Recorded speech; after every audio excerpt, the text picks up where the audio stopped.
Dear student, class class 12th maths में आपका स्वागत है।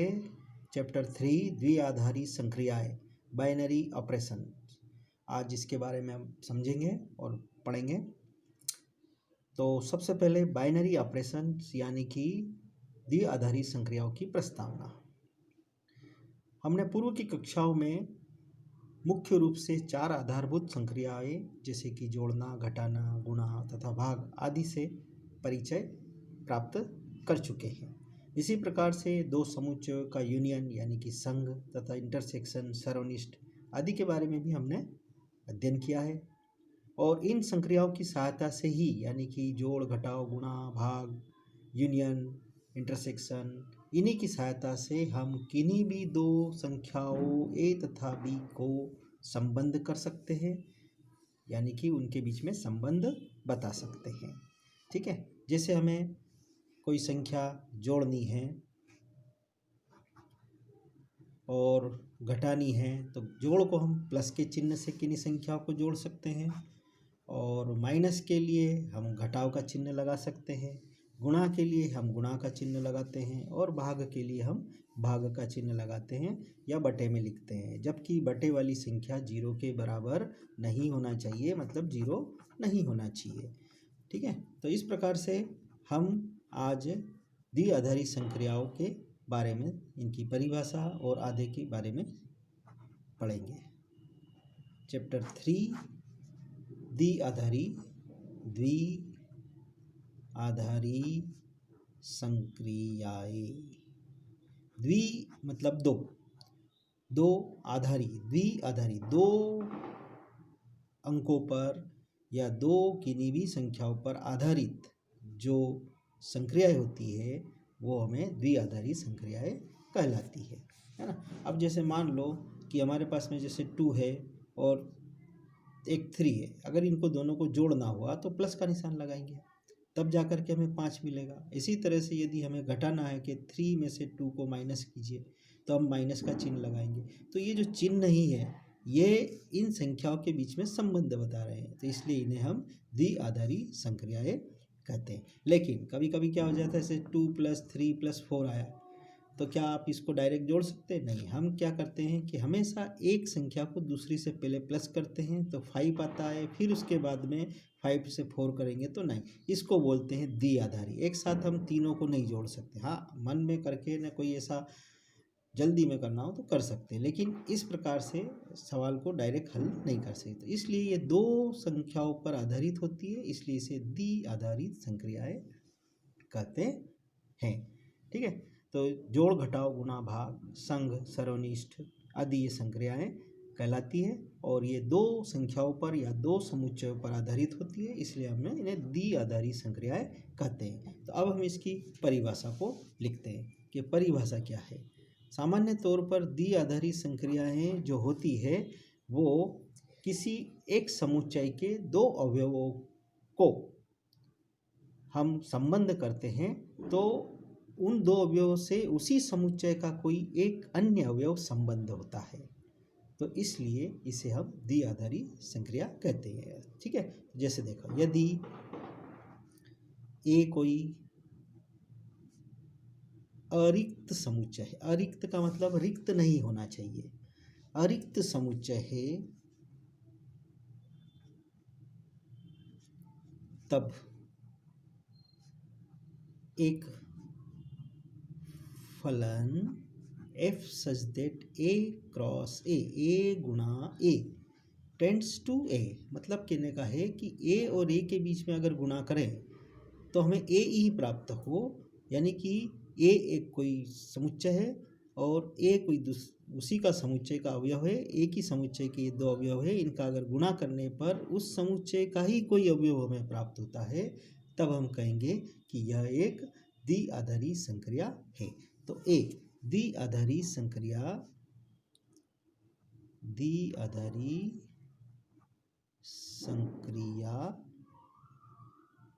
कहलाती है। ठीक है, अब ये द्विआधारी संक्रिया, इसे ए इस प्रकार के निशान से सामान्य तौर पर दर्शाते हैं स्टार बी द्वारा व्यक्त करते हैं। द्विआधारी संक्रियाएं कुछ और नहीं बल्कि समुच्चय ए के दो अवयवों ए तथा बी को ए के ही किसी अवयव से संबंध कराती है।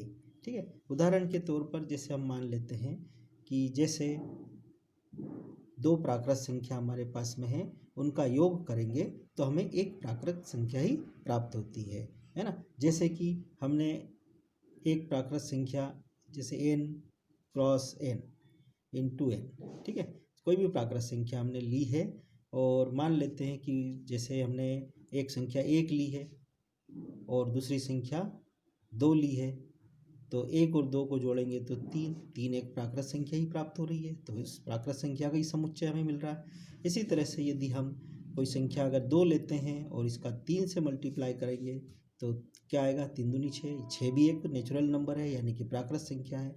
तो इस प्रकार से हम देखते हैं कि जो n गुणा n को हम यदि करें टेंड्स टू n, तो यहाँ पर जो एक अवयव है दूसरा, जैसे हमने ये पहली संख्या ली, ये दूसरी संख्या ली, तो हमें उसी के संबंध में एक तीसरी संख्या प्राप्त हो रही है। ये भी बिलोंग किससे कर रहा है, n से, ये भी बिलोंग किससे कर रहा है, n से, के द्वारा परिभाषित हो जाती है। इस प्रकार से हम कोई भी एग्जाम्पल दे सकते हैं। ठीक है, तो ये था हमारा एक एग्जाम्पल और ये परिभाषा। ठीक है, तो ये गुणा पर भी द्विआधारी संक्रिया हो सकती है, जोड़ पर भी द्विआधारी संक्रिया हो सकती है, परंतु भाग तथा घटाव में प्राकृत संख्या के समुच्चय के लिए द्विआधारी संक्रिया नहीं हो सकती है। भाग में भी नहीं हो सकती है और घटाव में भी नहीं हो सकती। देखिए, मान लो कि हमें 1 में से 2 घटाना हो तो हमें -1 मिलेगा, ये एक प्राकृत संख्या नहीं है। ठीक इसी प्रकार से हमने यदि मान लो कि हमारे पास में कोई संख्या है, जैसे कि मान लेते हैं कि हमारे पास में 5 है और ये 2 है, दोनों प्राकृत संख्या, लेकिन भाग लगाएंगे तो क्या हमें प्राकृत संख्या प्राप्त होगी, नहीं हो रही है। तो इसलिए भाग के और घटाव में ये द्विआधारी संक्रिया प्राकृत संख्या के लिए नहीं लागू होती है। बाकी और दूसरे के लिए हम आगे बढ़ते हैं और देखेंगे। द्विआधारी संक्रिया को व्यक्त करने के लिए हमें पता है कि इस प्रकार के चिन्ह का प्रयोग करते हैं और सामान्य तौर पे और दूसरी जो भी करते हैं, लेकिन हम विशेष रूप से इसी का प्रयोग करेंगे। योग के साथ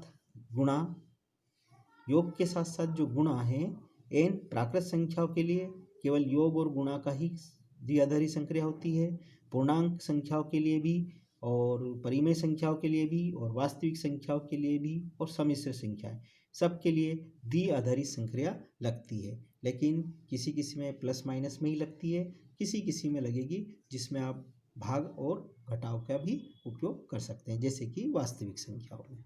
ठीक है, तो ये थे हमारे द्विआधारी संख्याओं के बारे में थोड़ा सा प्रस्तावना और उसकी परिभाषा।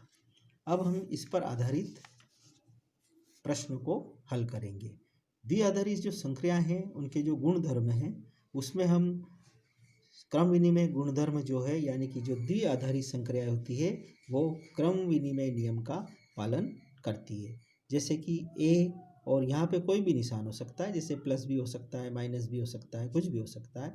तो ए और जो स्टार लगा स्टार बी है ना, तो ये बी स्टार अगर ए भी करेंगे हम तो उसका मान जो है वो ए और बी जो है बिलोंग करेंगे किससे, ए से। ठीक है, देखिए एग्जाम्पल के तौर पर हम यहाँ पे जैसे 1 लेते हैं +2 लेते हैं और अगर यहाँ पे 2 और +1 करें तो दोनों के लिए हमारे पास में क्या प्राप्त हो रहा है, 3 ही प्राप्त हो रहे हैं। और 1 और 2 और 2 और 3 जो है वो हम देखेंगे 3 प्राप्त हो रहा है और ये तीनों बिलोंग टू किससे कर रहा है, नेचुरल नंबर से यानी कि प्राकृत संख्या से।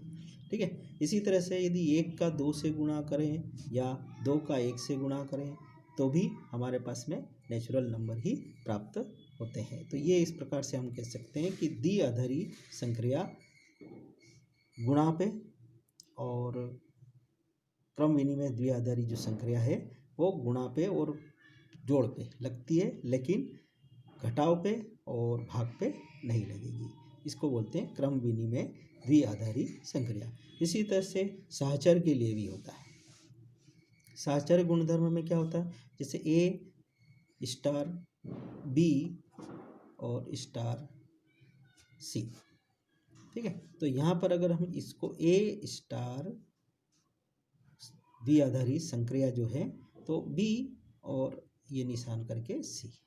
ठीक है, तो ये भी आपस में एक दूसरे से पालन करती है, जहाँ पे for every A B C belong to किससे करना चाहिए, ए से या एन से, मतलब जो भी हम संख्याएं लेंगे अगर एन लेते हैं तो ये, पर अभी फिलहाल हमारे पास में एक ए समुच्चय है और ए हम मान लेते हैं कि नेचुरल नंबर से।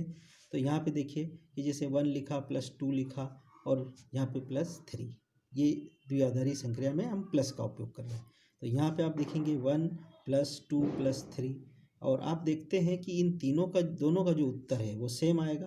तो फॉर एवरी 1 2 3 जो है वो एक नेचुरल नंबर है, हमने नेचुरल नंबर लिए तो नेचुरल नंबर है। तो 1 2 3 नेचुरल नंबर है, तो जो हमें 6 प्राप्त हो रहा है वो भी एक नेचुरल नंबर हो रहा है। ठीक है, बराबर 6 इज नेचुरल नंबर। तो इस प्रकार से जो द्विआधारी संक्रिया होती है वो क्रम विनिमय द्विआधारी संक्रिया और साचर गुणधर्म के लिए, दोनों के लिए लागू होती है। ठीक है, और अब इसके आगे हम अध्ययन करेंगे हमारी प्रश्नावली का।